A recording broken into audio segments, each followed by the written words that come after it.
Atualmente, o mundo assiste o poder privado se expandir cada vez mais. O acúmulo de capital e a concorrência são prioridades e ofuscam assuntos essenciais, como a preservação do meio ambiente e a prestação de serviços acessíveis às populações. Nesse cenário, um estudo de caso sobre a companhia Vale pode ser esclarecedor em relação aos problemas sociais, econômicos, ambientais e éticos que essa premissa provoca. A Vale do Rio Doce foi fundada em 1 de junho de 1942 e é considerada uma das maiores mineradoras do Brasil e do mundo. Ela é líder em produção de minério de ferro e pelotas, produtos que são exportados para todas as partes do mundo e geram alto lucro, mas além disso, também produz níquel, carvão, cobre e manganês. A companhia, no entanto, não é pública. A atual empresa Vale, antiga Vale do Rio Doce, foi privatizada no dia 6 de maio de 1997 pelo governo Fernando Henrique Cardoso, visando o pagamento da dívida pública interna e externa. A estatal foi vendida por 3,3 bilhões de reais, enquanto somente suas reservas minerais eram calculadas em mais de 100 bilhões. Essa venda fez parte de um processo de implantação da doutrina neoliberal no Brasil, que tem como etapa principal a privatização de empresas públicas, visando uma suposta melhora nos setores, e é caracterizada pela interferência quase inexistente do Estado na economia.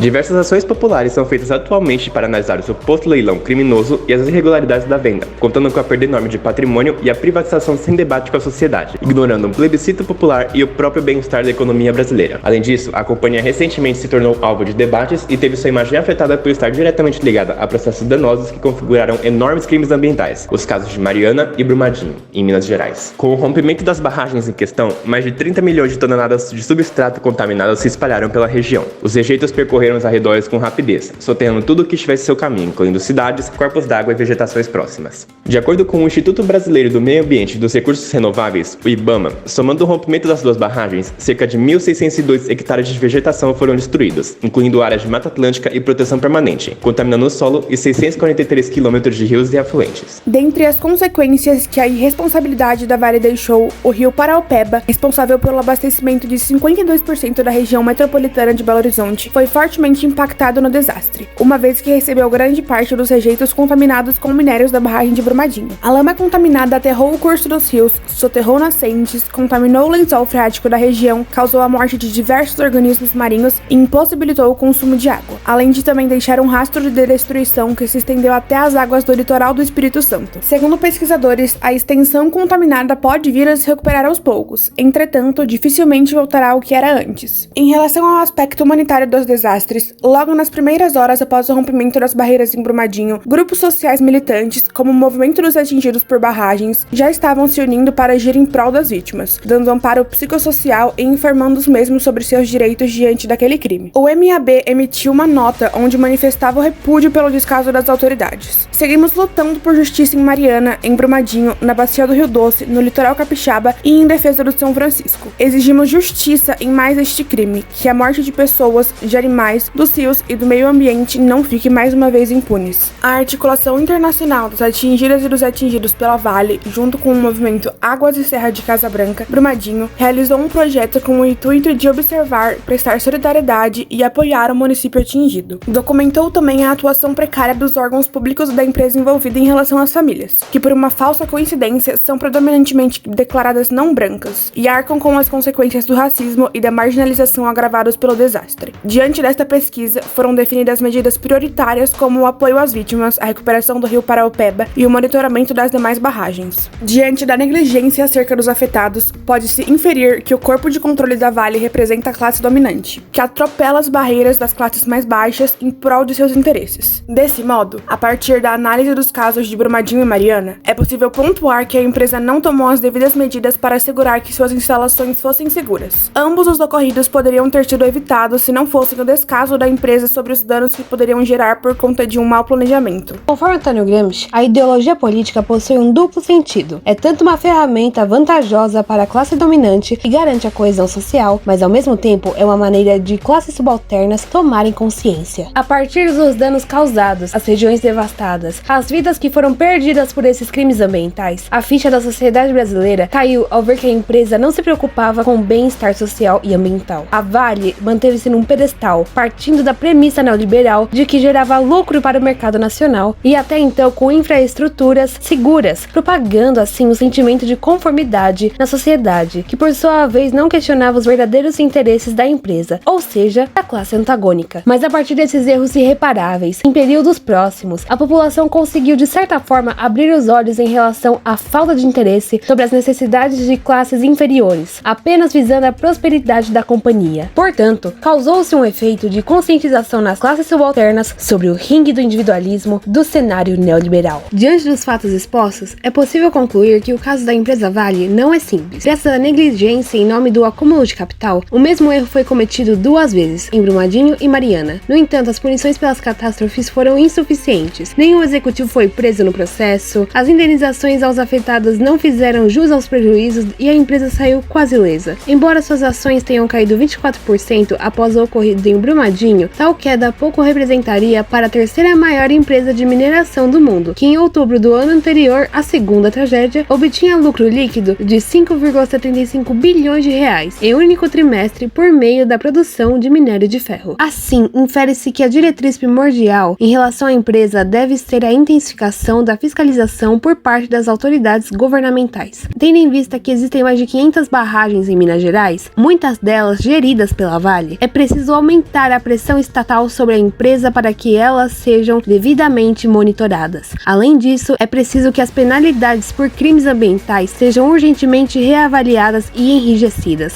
visando cessar a impunidade em relação aos envolvidos e fazer justiça em nome das vidas afetadas pelos desastres. Por fim, caso as irregularidades continuem ocorrendo, a solução máxima seria a reestatização, tendo como objetivo retomar a soberania nacional sobre uma empresa privada que não contribui como deveria para o país e para o povo, colocando assim as necessidades socioeconômicas da população de volta no lugar de onde elas nunca deveriam ter saído, o centro das atenções.